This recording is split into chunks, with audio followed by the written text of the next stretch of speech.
ብዙ ሰዎች የቡና ኢንዱስትሪ ሲገቡ ቡና ዋጋው እንዴት ዲተርማይን እንደሚደረግ ባለማወቃቸው ምክንያት ብቻ ሚሊየንስ ብር ሪስክ ውስጥ ሲከቱ እናያለን እና ከስራውም ሲወጡ እናያለን። አስቀድማችሁ የቡና ኢንዱስትሪ ውስጥ ከመግባታችሁ በፊት አንድን ቡናን ዋጋውን ዲተርማይን የሚያደርጓቸው ነገሮች ምንድን ናቸው የሚሉትን ሀሳቦች መቃኘትና መዳሰስ በጣም ወሳኝነት ያላቸው ነገሮች ናቸው። ከነዛ መካከል አንድን ቡና ዋጋው ይሄን ያክል ነው ብሎ ለማለት ምን ታይቶ ነው ዋጋ የሚወጣለት የሚሉትን 4 ነጥቦችን እኒ የመጀመሪያው ኦሪጅን ነው። ለምሳሌ ቡና ኢትዮጵያን ኦሪጅን አለ፣ ኮሎምቢያን ኦሪጅን አለ፣ ብራዚል ኦሪጅኖች አሉ፣ የየሀገሩ ኦሪጅኖች አሉ። ከኢትዮጵያ ደግሞ ሰብ ኦሪጅን የምንላቸው አሉ። ለምሳሌ ይርጋ ጨፌ አለ፣ ጉጂ አለ፣ ጅማ አለ። ሰብ ኦሪጅኖቻቸው ዋጋቸውን ዲተርማይን ሊያደርጉ ይችላሉ። ሌላኛው ደግሞ ግሬድ ነው። ለምሳሌ ቡናዎች እንደየሁኔታቸው ግሬድ ሌቭል ሲወጣላቸው ከግሬድ 1 እስከ ግሬድ 5 ናቹራል ፕሮሰስ አለ፣ ወሽ እንደዛ፣ ስፔሻሊቲ እንደዛ እና ግሬድ 1 እና ግሬድ 2 ዋጋቸው ይለያያል። ሶ ግሬዳቸው ራሱ ዋጋቸው ዲተርማይን እንዲሆን ያደርጋቸዋል ማለት ነው። ሌላኛው ሊታወቅ የሚገባው ሶስተኛው ነጥብ ደግሞ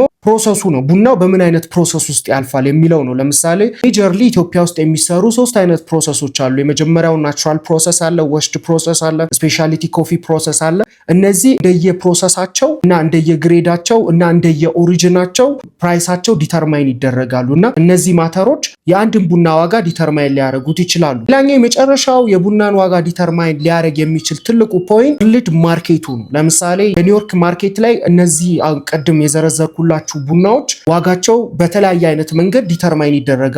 ለንደን ላይ በጣም ትላልቅ የቡና ብሮከሮች አሉ። እነዚህን ዋጋዎቻቸውን ዲተርማይን የሚደረጉ በየቀኑ የሚወጡ ሚኒመም ፕራይሶች አሉ። በኒውዮርክ ደረጃ፣ በኢትዮጵያ ውስጥ ደረጃ እነዚህ አጠቃላይ ያሉት ማተሮች አንድን ቡና ዋጋው ዲተርማይን ሆኖ ቡናው ፐር ኤልቢ ይሄን ያክል ነው፣ ፐርቶን ይሄን ያክል ነው፣ ወይ ደግሞ ሀገር ውስጥ ፐርፈረሱላ ይሄን ያክል ነው ብለን እንድንል የሚያደርገን ዋጋ ዲተርሚኔሽን በዚህ አይነት መልኩ ዲተርማይን ይደረጋል ማለት ነው።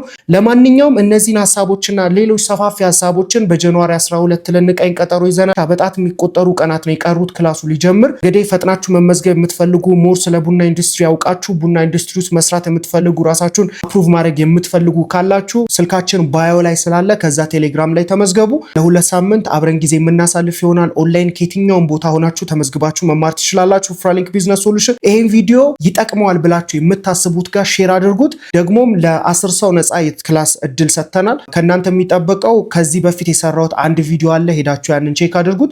ሌሎችም ቪዲዮ ሪፖስት፣ ሼር፣ ኮሜንት አድርጉ። ያንን ደግሞ አውሩኝ ቴሌግራም ላይ። ፍሪ ኮርሱን እንሰጣለን። ዋናው ሀሳባችን ብዙ ሰዎችን ኢምፓወር ማድረግ ነው፣ እዚህ ኢንዱስትሪ ውስጥ ማስገባት ነው፣ ማገዝ ነው፣ መረዳዳት ነው፣ ኮሚኒቲ ክሬት ማድረግ ነው። ሶ ፍራሊንክ ቢዝነስ ሶሉሽን ይሄንን አካውንት ፎሎ ማድረጋችሁን አይርሱ። ቴንክ ዩ ሶ ማች።